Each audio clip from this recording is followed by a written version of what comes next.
Mike's hot. Camera's hot. Okay. Launch Yeah. it. So, Bob, for the front of the tape, tell us your name and occupation and any affiliation you might have with companies or organizations. Well, my name is Bob Duncan. I live in Carpenteria, California. I'm retired. I have several hobbies, photography particularly one of them. Secondly, I belong to several organizations. I'm on the board of directors of a couple companies, a couple fire districts and what have you, so I'm pretty busy. And would you, what were you doing in 1969 when I was actually in the spill. automotive business in '69. The next year I went into the solar energy business, which was nice, to try and overcome some of these oil issues we had, you know, with OPEC coming on and what have you. So I ended up the next 15, 20 years in the solar energy business. Do you remember what you were doing, where you were when you first heard about the spill? I was at work and it blew and we heard these rumors and a lot of things were going on, and until about maybe 4 or 5 days later, actually the oil had not moved ashore yet, you know, and it was sort of a really a big deal. It made national news once it really, the impact of this really hit us. We could smell it obviously before we could even see it. I see. And so but you obviously were a very good photographer, and so your impulse was to grab a camera?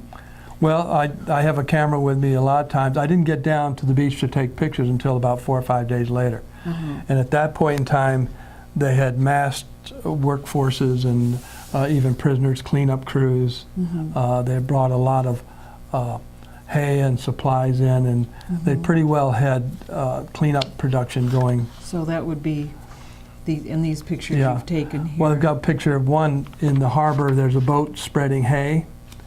It's shredding hay back here on the surface, and then it shows pictures of cleanup crews, some wearing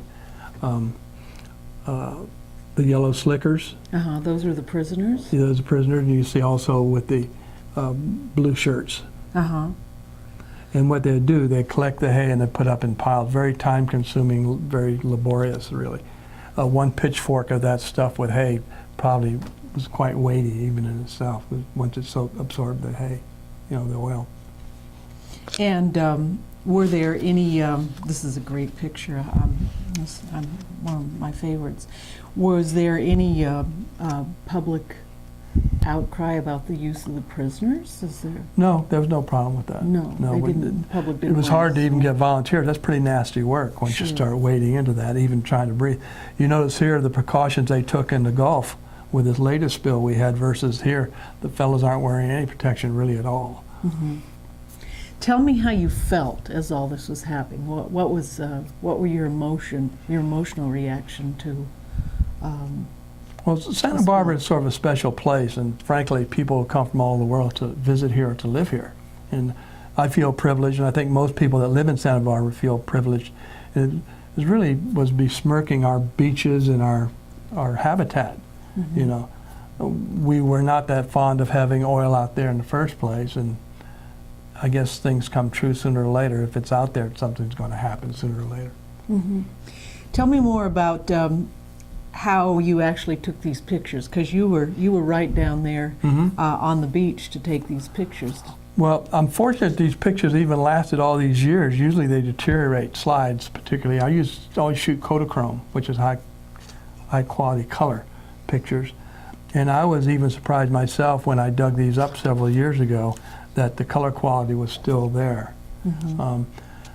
Having looked around on the internet and stuff, frankly there's no pictures in color at all to speak of. There's just 1 or 2 that I've ever found.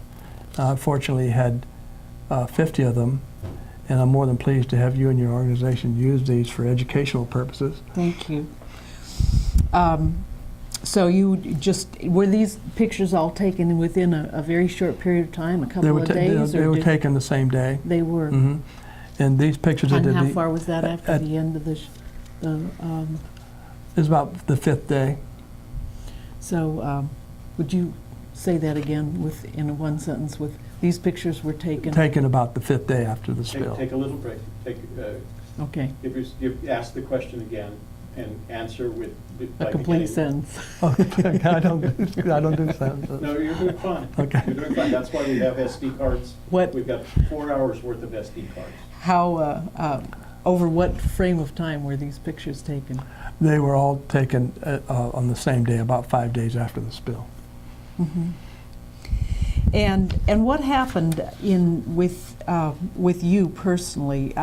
Did you become involved in the cleanup or with the birds or in any way? No, I was too busy with my occupation to do that, but I felt like everyone else. I cut up my union oil card. You did? Yeah, and we had protests in town and stuff. And several organizations came about, like Get Oil Out. You've heard of them, obviously. Mm-hmm. And to me, in a way, ironically, this became sort of what I feel is the beginning of the environmental movement in this country. Really, an awareness thing was taking place. You know, it can happen in other places in the world, but it can't happen here in our country. Mhm. And this, we had, I think it was Robert Sowens is his name, with the News Press, sort of really opened up the world to our calamity here with his great writings on this particular catastrophe, which went on for several weeks. Mhm. You know, his particular writings were quite cognizant. Did you become involved in any of the group? You said you joined them. You mean as a member? Were you active within the organizations? Enough just to be a member, pay dues and what Mhm. have you, support Mhm. their efforts. And then there were a lot of. Did you become like active in like political campaigns more than just voting? Did you? Well, I've already been active in political campaigns, so Mhm. I'm not against oil. I realize we have to use oil. We get by in our cars, and that's the way we live, off of oil. But I'm also very much into conservation. 2 years after this spill, I ended up with a 15-year career in solar energy. So Look at that, all that straw. That's Yeah. amazing. this one picture with the derricks and the hay stacked up, some of those haystacks were 30 feet high, and they were bringing them in by the truckload, trying to absorb, a very primitive way to try and remove oil. Their techniques are much different today, using detergents, which I disagree with because it just puts everything on the bottom. Mhm. And frankly, most of our harbor right today is probably oil laden down below. Really. It just doesn't really go away. Mhm. There's microbes that eat some of these oils they've found and this and that, but in time it'll be totally gone and stuff, but the remnants are still there. Mhm. There was a state political campaign in 1972 that was inspired by the spill, the Prop 20 campaign. Yes. Were you involved in that at all? As much as giving to organizations, Mhm. financially. Mm-hmm. And how, in just a sentence, how would you say that the 1969 oil spill affected your life? It really didn't change anything. I became more conservation minded, and I think most of my friends were doing the same. Mm-hmm. And I think it was a wake-up call, Mm-hmm. If you which we really haven't totally absorbed even today, 40 years later, sadly to say. let's say that whole sentence again because I interrupted you. How did the 1969 Santa Barbara oil spill affect your life?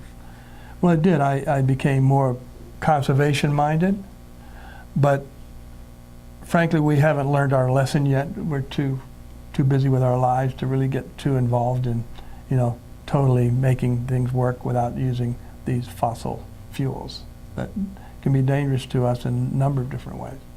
Mm-hmm. It affects our foreign policy abroad, and it affects, our health and welfare here in our country. Do you have children and grandchildren? Let me just, Oh, truck.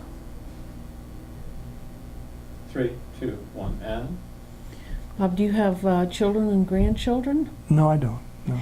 But imagine if you were speaking to a group of high school or college students about what they might do to protect the California coastline, what would you say to them? Well, they've got to find alternatives to this fuel. I mean, I drove over here today. I had to have the fuel to do that. You know, I heat my home. I have to have some kind of fuel to do that. We just fought a great battle down in Carpenteria, where I live, against Veneco, drilling from onshore to offshore. And we had a tremendous fight that took us several years to defeat that.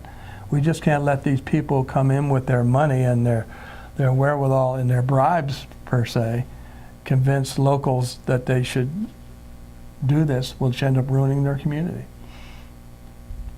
And if you were appointed to a blue ribbon panel by the governor or the president, what would your top recommendation be to resolve the problem?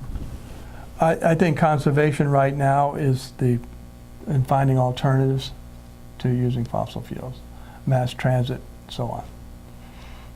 That's very good.